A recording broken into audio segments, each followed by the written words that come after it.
Salut les Tesla fans, je suis très content de vous retrouver et aujourd'hui cette vidéo elle s'adresse un petit peu particulièrement à ceux qui envisagent d'acheter une Tesla Model 3 uniquement. Et pour eux en fait je me suis dit que ça serait bien de faire une vidéo avec une synthèse sur les informations concernant cette voiture et le processus d'achat. Donc c'est le but de cette vidéo et j'ai trouvé 10 points et donc voilà, c'est mes 10 conseils ou mes 10 informations concernant la Tesla Model 3. Alors on va discuter dimension coffre habitabilité, je regarde mes notes en même temps, hein. Dimension coffre habitabilité, ensuite on va discuter quel modèle, SR+, long range, performance, ceux qui sont disponibles en France. Ensuite on va discuter des options qui sont disponibles. De l'autonomie évidemment qui est importante, et puis ensuite le financement, les parrainages et le processus de commande, l'attente et les délais, et puis peut-être aussi la découvrir une fois que la commande est passée, d'accord, comment apprendre un peu la voiture puisqu'elle est un petit peu particulière. On va parler de la charge évidemment, quel est le plan que vous avez, que vous devez mettre en place pour la charge de votre voiture, et puis enfin la réception. Voilà, donc avec une checklist de ce qu'il faudra vérifier. Donc c'est parti tout de suite, point numéro 1, dimension coffre habitabilité. Alors la Tesla Model 3, quelle que soit sa version, SR+, long range ou performance, fait 4,7 mètres de long, c'est-à-dire 28 cm de moins que la Model S. Elle fait 1,85 m de large, soit 10 cm de moins que la Model S. Et enfin, elle fait 1,44 m de haut, et j'ai pas vérifié sur la Model S combien elle fait, mais bon, la hauteur, souvent, ça ne doit pas changer beaucoup. À titre de comparaison par rapport à une Model 3 ou à une Audi A4, je vais vous mettre des tableaux en même temps, comme ça vous verrez, c'est plus facile de lire des fois que d'écouter. Donc on a dit 4,7 m de long, et ben la BMW Model 3 fait 4,62 m et l'Audi A4 fait 4,73 m. D'accord, donc on voit que ça se tient. Et en largeur, c'est la Model 3 la plus large avec 1,85 m contre 1,84 m sur l'Audi A4 et la BMW série 3 1,81 m. Et enfin, elles font toutes la même hauteur, 1,43 m ou 1,44 m. Donc voilà, ça vous permet d'avoir une évaluation un petit peu des dimensions de la voiture, c'est-à-dire que c'est vraiment dimension, on va dire, européenne, style BMW ou Audi. Donc pas de souci, ça passe partout et ça reste une voiture de taille importante, mais ça se passe très très bien. Le coffre. Alors le coffre, au total, il fait... j'ai pas la somme. Mince. Alors, c'est pas grave, je vous donne le détail. 425 litres pour le coffre en lui-même, mais dessous, sous la planche, il y a 85 litres de disponible. Et puis, il y a le coffre avant, évidemment, 60 litres. Donc, ça nous fait 570 litres en tout. Et bien, ça, c'est le meilleur de toute sa catégorie. Et c'est même plus grand que la plupart, que même des BMW série 5 ou 7. Après évidemment il y a les breaks, hein, mais là on reste dans les berlines. Donc voilà, côté coffre, pas de souci. Et il y a une vidéo, alors je vais faire des liens avec pas mal de mes vidéos, parce que souvent il y a beaucoup de points dont j'ai déjà parlé dans des vidéos. Donc hop, là-haut, il y a un petit lien vers le coffre où j'avais testé avec des valises. Et puis j'ai fait une autre vidéo aussi, mais je ne vais pas pouvoir vous mettre tous les liens. J'ai fait une autre vidéo où on avait testé avec une poussette. Alors, c'est une 5 places, évidemment. Pour les places arrière, le gros avantage par rapport à toutes les autres voitures, c'est qu'il n'y a pas de tunnel de transmission. Donc, ça veut dire que la place du milieu est même plutôt agréable, en tout cas pour les jambes. Par contre, pour les 3 personnes à l'arrière, l'assise est plutôt bonne et assez souple, mais les jambes sont un peu relevées à cause des batteries qui occupent le bas de caisse. La banquette est 2 tiers, 1 tiers, rabattable 2 tiers, 1 tiers. Elle est assez plate quand elle est rabattue, donc c'est pas mal pour ceux qui veulent pouvoir envisager de te transporter des meubles, par exemple, quand on va acheter ou autre. Et enfin, il y a pas mal de rangements quand même dans la voiture. C'est une grosse amélioration, pardon, par rapport à la Model S. Donc il y a pas mal de rangements dans la console centrale, qui est très vaste, dans les portes où enfin on peut mettre des bouteilles. Voilà pour ce point numéro 1, dimension coffre habitabilité. On passe tout de suite au point numéro 2, quel modèle? Donc vous avez le choix aujourd'hui entre la SR+, la Long Range ou la Performance en France. Elle se caractérise d'abord évidemment par la taille de leur batterie. Donc la SR+, a une batterie de 52 kWh utilisable. La Long Range comme la Performance ont une batterie de 74 kWh. L'autonomie annoncée, on en reparlera après dans un point spécifique, mais l'autonomie annoncée, je vous donne la norme EPA qui pour moi est la norme américaine, mais qui est la plus fiable par rapport aux tests que j'ai pu faire. 386 km pour la SR+, 500 km pour la Long Range et la Performance. Elles sont évaluées avec la même autonomie sur la norme EPA. Le poids, 1650 kg pour la SR+, 200 kg de plus pour la Long Range et la Performance. La Performance est même encore un tout petit peu plus lourde, de 10 kg. Donc 1860 pour la Performance. Les puissances maximum qui peuvent être transmises, alors en tout, il y a environ 470 chevaux disponibles dans les deux moteurs pardon, pour la Long Range et la Performance. La SR+, elle n'a qu'un seul moteur. Donc la SR+, dispose d'une puissance maximum de 275 chevaux, la Long Range de 350 chevaux et la Performance de 462 chevaux. Donc on voit que la Long Range et la Performance qui ont les mêmes moteurs, et bien la Long Range ne peut exploiter que 350 des 462 chevaux. Je pense que c'est une limitation logicielle. Le 0 à 100, il est annoncé à 5 secondes 6 sur la SR+, il est annoncé à 4 secondes 6 sur la Long Range, il est annoncé à 3 secondes 4 sur la Performance. Et enfin les vitesses max, 225 km/h pour la SR+, 235 pour la Long Range, 260 pour la Performance. Bon, tout ça c'est des chiffres, mais voilà, ça caractérise un peu ces trois modèles. Évidemment les prix, je vous laisse aller voir, parce que ceux qui regarderaient cette vidéo dans 3 mois, ça se peut que Tesla ait encore changé les prix. Donc je vous laisse aller voir sur le site Tesla, tesla.com, et vous verrez sur le premier, dans le configurateur, vous avez tout de suite accès aux trois prix de la SR+, de la Long Range et de la Performance.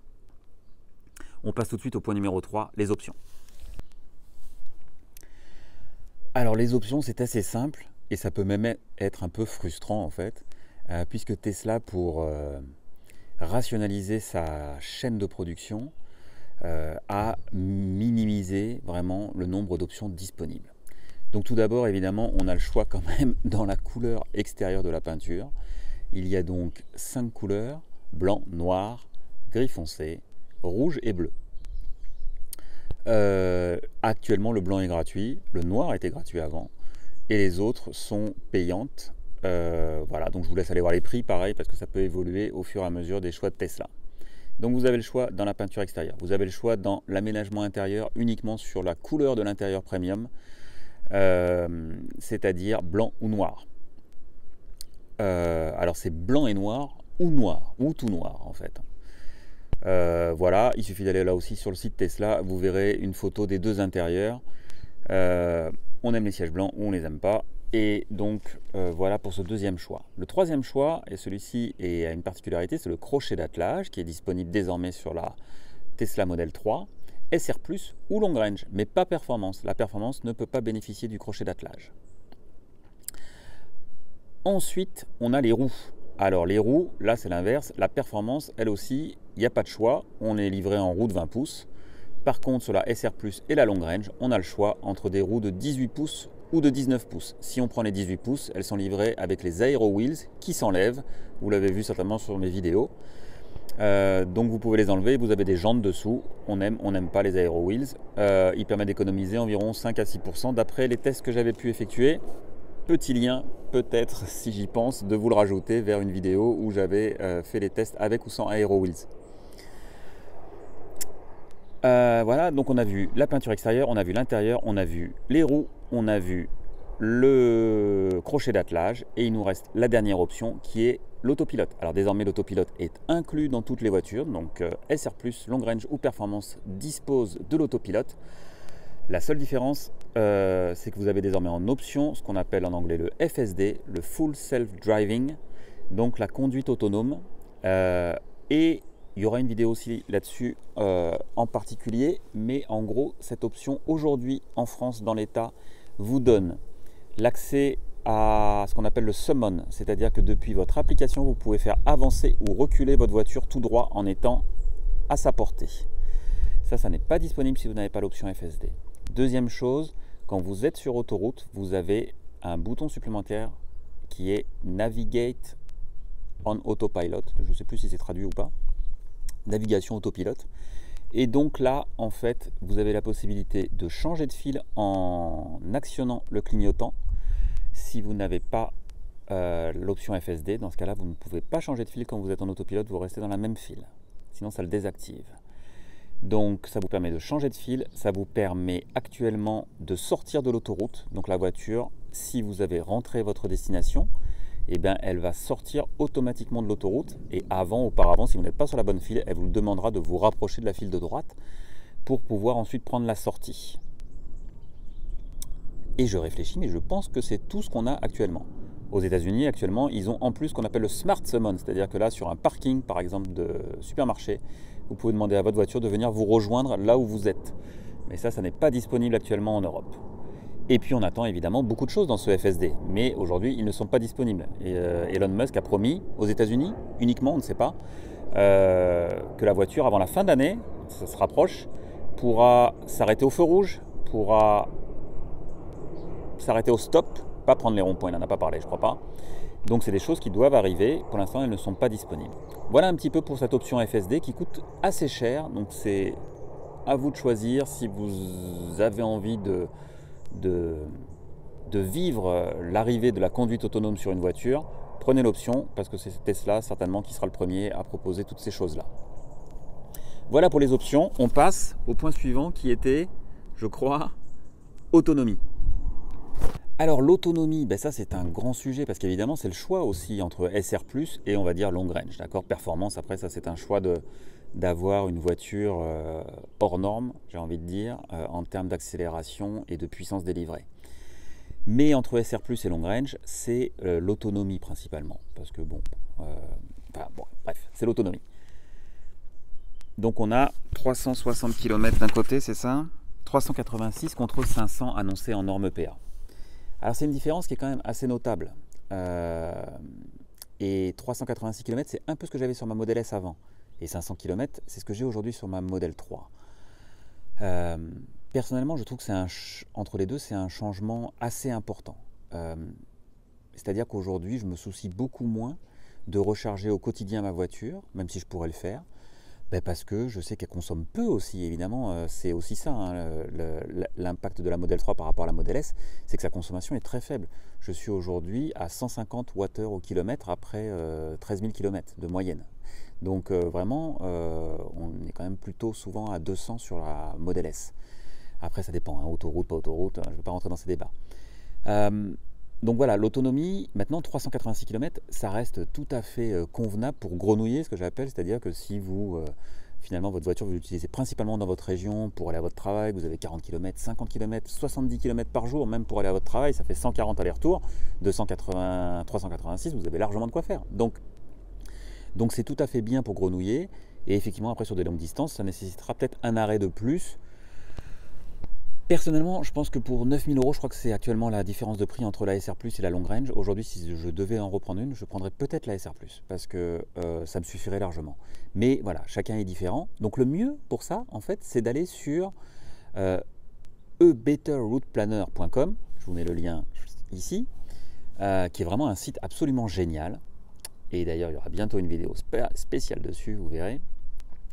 Qui est un site vraiment génial où vous pouvez, alors je crois que c'est en anglais, tiens d'ailleurs, il n'est pas traduit en français, où vous pouvez sélectionner votre voiture, il n'y a pas que les Tesla en plus, donc sélectionnez votre voiture, exactement celle que vous avez, et puis rentrer même les conditions de route, et notamment par exemple la pluie ou le vent qui peuvent influer sur la consommation, sur l'autonomie, et vous lui dites d'où vous allez à où vous allez, vous pouvez même rajouter des points intermédiaires. Et puis vous avez plein d'options en fait dedans, vous pouvez dire tiens ce superchargeur je vais m'arrêter longtemps parce qu'il sera environ midi donc on va s'arrêter 1 heure. Voilà, il y a absolument plein d'options pour qu'il vous optimise ça, il vous donnera même le coût de charge puisque les Tesla Model 3 payent l'électricité sur les superchargeurs. Donc voilà, c'est vraiment un site génial pour appréhender, pour rentrer vos trajets habituels là où vous allez, pour vos week-ends et ainsi de suite. Pour aller voir la famille ou autre, et comme ça vous verrez et vous pourrez faire le bon choix en vous disant tiens ça me paraît tout à fait acceptable, j'aurai qu'un arrêt, c'est parfait, même avec la SR+, donc finalement c'est le très bon modèle. Ou bien alors, non, non, non, au contraire, ça fait 3 arrêts pour aller, j'en sais rien moi, de Marseille à Paris, même plus. Ça ferait 3 arrêts avec la SR+, peut-être, donc dans ce cas-là, non, non, c'est quelque chose qui va pas être vivable, donc dans ce cas-là, il faut que je passe à la long range. Voilà, enfin, voilà le genre de réflexion que vous pouvez vous faire. Je pense que vraiment, il faut passer du temps sur A Better Route Planner pour vous permettre de faire votre choix, notamment entre SR+, et long range. Le point suivant, je crois qu'on va parler financement. Allez, c'est parti. Alors, point numéro 5, le financement. Sur le site de Tesla, vous avez 3 options, mais en fait, souvent que 2. Vous avez évidemment le paiement comptant, on va en parler, et ensuite vous avez des crédits, crédit ballon pour les particuliers ou bien LOA pour les professionnels. Alors crédit comptant, c'est-à-dire que vous payez comptant ou bien vous vous faites financer par votre banque et vous prenez votre crédit de votre côté et elle vous finance, elle verse l'argent et vous transférez à Tesla ou bien elle verse directement à Tesla l'argent et vous avez votre voiture. Dans les deux cas, évidemment, dans tous les cas, vous avez les 6 000 €, c'est important, on en parlera dans le point suivant. Mais dans tous les cas, oui, c'est dans le point suivant. Attendez, je suis en train de dire une bêtise ou pas? Non, c'est dans le même point. On va en parler juste après. Donc, vous avez les 6 000 € de bonus écologique. Le crédit chez Tesla, donc si vous êtes un particulier, vous avez le droit à ce qu'ils appellent un crédit ballon. Et dans ce cas-là, vous avez une première mensualité, mais qui peut être de 0 €. Elle doit être de 6 000 €, mais en fait couverte par les 6 000 € du bonus écologique. Donc vous pouvez acheter avec un crédit ballon chez Tesla, moyennant l'apport de 0 €. Ensuite, vous choisissez votre nombre de mensualités entre 12 et 60, je crois. Et vous indiquez votre kilométrage. Il vous calcule un loyer mensuel. Et attention, il y a évidemment à la fin un loyer, le dernier loyer, pour acquérir la voiture. Donc ce n'est pas avec une option d'achat, vous avez l'achat obligatoire, si je ne dis pas de bêtises, dans le crédit ballon. Pour les professionnels, vous avez une LOA, même principe, versement initial qui peut être de 0 €, des mensualités entre 12 et 60, et ensuite à la fin l'option ou pas d'acheter la voiture, ou bien vous ne l'achetez pas et vous la rendez et vous faites l'acquisition d'un nouveau véhicule. Donc voilà pour les options. Je ne suis pas spécialiste des crédits, je pense que les taux de Tesla ne sont pas très avantageux, vous pouvez obtenir mieux auprès de vos banques, donc n'hésitez pas à vous renseigner auprès des organismes bancaires pour l'acquisition d'un véhicule. Les aides, alors il y a les 6 000 € pour tout le monde, ça c'est simple, le bonus écologique il est renouvelé pour 2020, donc pas de souci, vous pouvez y aller et vous pouvez acquérir, il n'y aura pas de changement pour l'année 2020. Ensuite, il y a la prime à la conversion qui, elle, a été modifiée. Je pense que la SR+ est encore, mais je n'ai pas vérifié, la SR+ doit encore être sous le plafond, donc vous pouvez peut-être encore avoir la prime à la conversion si vous avez un vieux diesel et puis si vous êtes non imposable, je crois. Et enfin, il y a les aides régionales. Alors, j'en ai parlé plusieurs fois dans mes vidéos. J'ai la chance d'habiter dans les Bouches-du-Rhône et les Bouches-du-Rhône sont extrêmement généreux pour les particuliers puisqu'ils offrent 5 000 € de primes pour l'acquisition d'un véhicule électrique. Renseignez-vous, allez sur les sites web de vos départements, de vos régions, appelez vos mairies aussi peut-être. Il peut y avoir des aides locales. Paris a des aides, mais je crois que c'est pour les professionnels uniquement à l'acquisition de véhicules propres. Donc voilà, il faut se renseigner. Je ne peux pas faire la liste exhaustive, ça change tous les jours ou presque. Donc allez voir, il y a trop de départements surtout, c'est pour ça. Donc allez voir les sites web de vos départements, téléphonez, faites-les bouger. Il faut qu'ils aident à l'acquisition de véhicules propres et de véhicules électriques. Voilà pour ce point numéro 5 sur la commande, la façon de financer et les aides. Alors, avant d'acheter la voiture, vous pouvez évidemment la découvrir, c'est le point numéro 6. Pour ça, vous pouvez vous rendre dans un store Tesla ou Tesla et prendre rendez-vous avec eux pour essayer la voiture. Il n'y en a pas partout malheureusement, donc vous pouvez être assez loin d'un store, d'un magasin Tesla. Dans ce cas-là, moi ce que je vous conseille, c'est d'aller à un superchargeur. Regardez la carte des superchargeurs, je vais vous mettre le lien ici. Regardez la carte des superchargeurs qui est sur le site de Tesla. Rendez-vous à un superchargeur, vous verrez souvent des voitures, des Tesla en train de charger. et bah, briser la glace, allez les voir, allez leur demander si vous pouvez monter dans la voiture, qu'ils vous la font découvrir. En principe, les gens sont assez contents de faire découvrir leur voiture et leur Tesla en particulier. Sinon, vous pouvez aussi regarder des vidéos en ligne. Alors il y a évidemment les miennes, mais il n'y a pas que les miennes. Il y a aussi des vidéos officielles Tesla qui sont disponibles sur le site web. Et donc vous pouvez là aussi avoir des informations sur la vie à bord, sur différents points concernant le véhicule Tesla. Voilà, donc ça c'est pour ce petit point, pour la découvrir. Je pense que c'est toujours, on aime bien quand même tester une voiture avant de l'acquérir. Donc voilà, n'hésitez pas, moi je vous conseille de vous rendre à des superchargeurs, de rencontrer des gens qui possèdent une Tesla et de discuter avec eux. On passe au point suivant. Point numéro 7. Ça y est, c'est l'heure de la commande. Alors pour passer commande, et ben aujourd'hui ça se fait en ligne. Donc allez sur le site tesla.com. En principe il se met en français automatiquement en détectant votre adresse IP. Et puis là, bah, vous pouvez passer la commande, sélectionner. On a vu tout à l'heure les options, il n'y en a pas beaucoup, donc c'est assez facile. Si maintenant, je sais pas, ça vous inquiète ou autre, vous pouvez aussi vous rendre dans un store Tesla et puis passer la commande avec eux. Mais en fait, vous verrez, ils se mettent avec vous devant l'ordinateur et ils vous mettent sur le site Tesla et vous passez votre commande. Simplement, ils vous accompagnent. N'oubliez pas, évidemment, de rentrer un code de parrainage. Et quand vous allez dans les stores, ne vous faites pas avoir. Souvent, parfois, ils veulent rentrer leur propre code ou des codes de copains, j'en sais rien. Donc voilà, si vous avez envie d'utiliser le code de quelqu'un, et pourquoi pas le mien, par exemple, eh ben, faites-le sur le site de Tesla. Ou bien si vous allez à un store, rendez-vous avec votre code de parrainage, rentrez-le.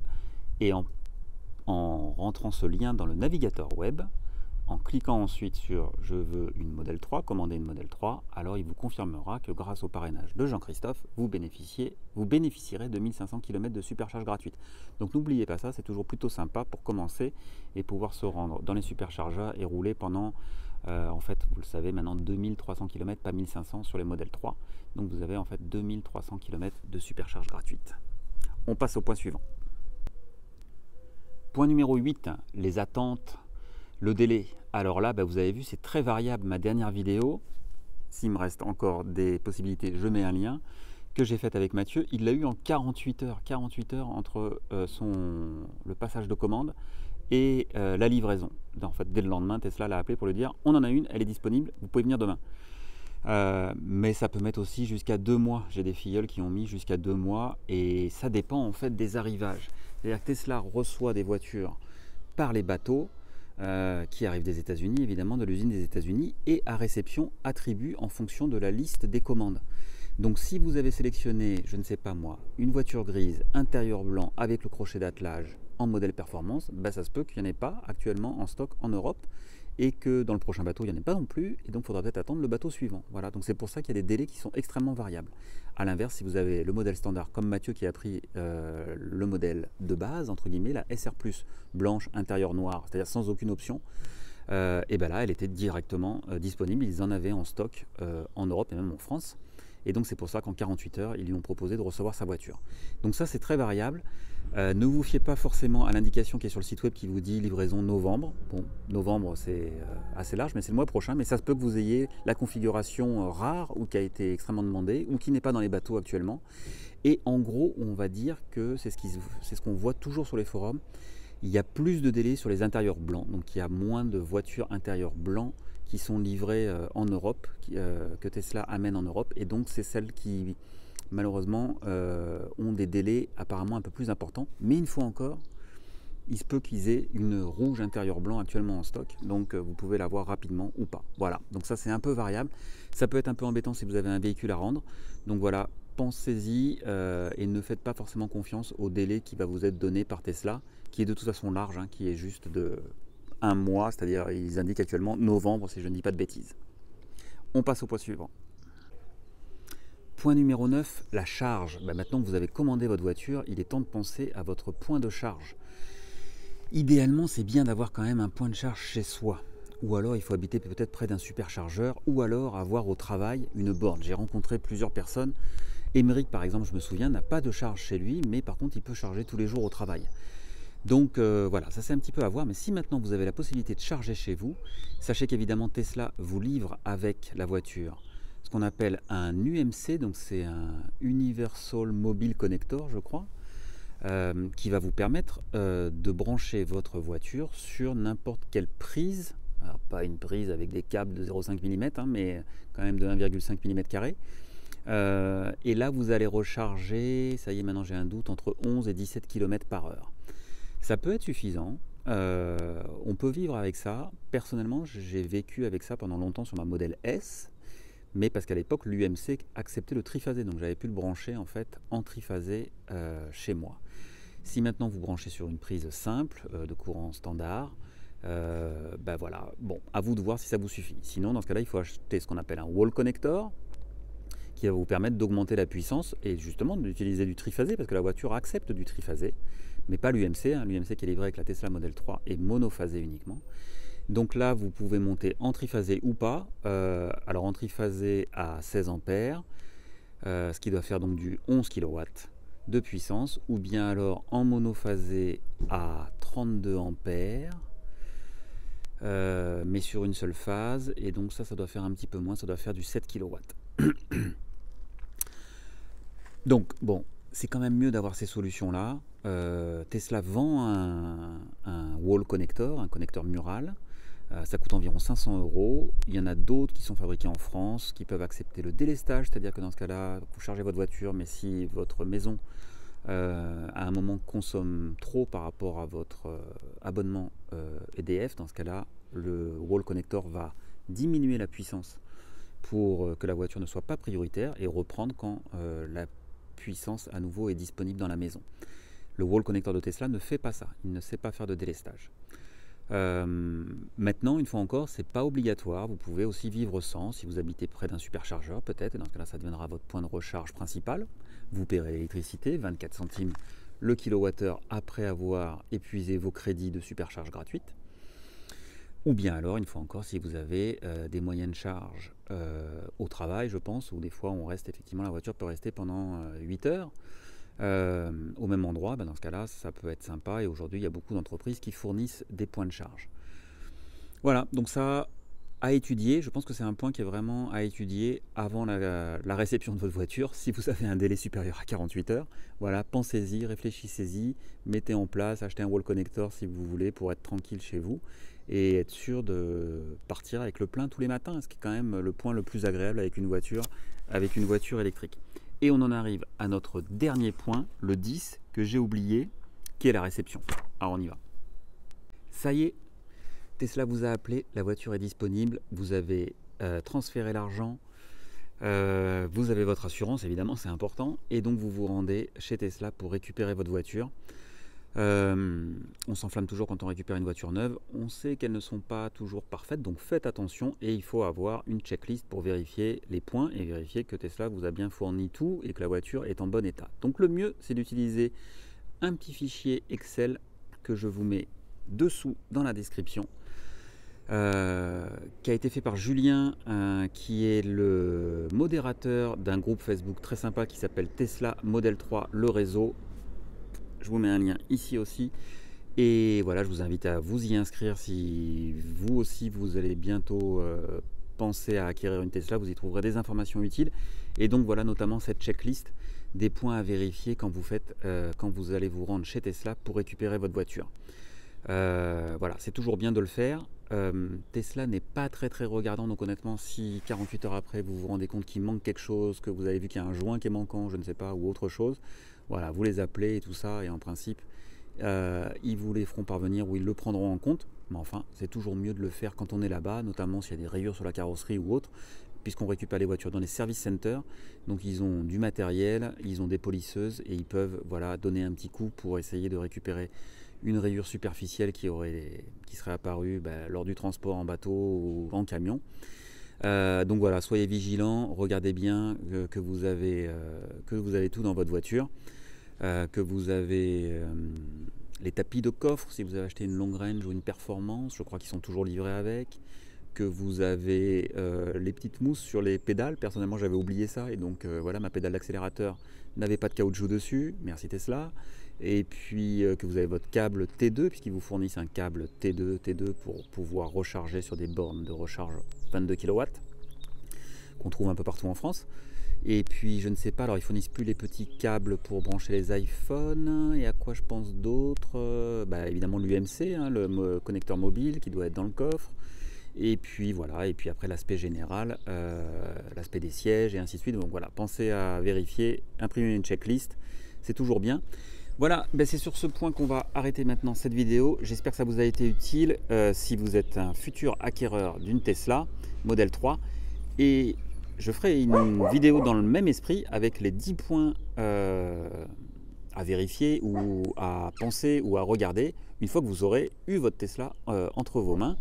Donc ça sera la vidéo qu'on appellera après l'achat, puisque là c'était avant l'achat. Voilà, c'est super nom. Je vais essayer de trouver un meilleur titre pour ma vidéo. Sur ce, les Tesla fans, je vous laisse. Mon chien s'excite. Je vous laisse. Je vous dis à très bientôt. Si cette vidéo vous a plu, mettez-moi un petit pouce, ça me fait plaisir. Mettez des commentaires évidemment dessous. Je les lis avec plaisir aussi. Et puis abonnez-vous à ma chaîne si vous ne l'êtes pas encore. Et enfin, utilisez un lien de parrainage si vous êtes, ça y est, prêt à aller sur le site Tesla pour passer commande. Et je vous dis à très bientôt pour une nouvelle vidéo. Bye!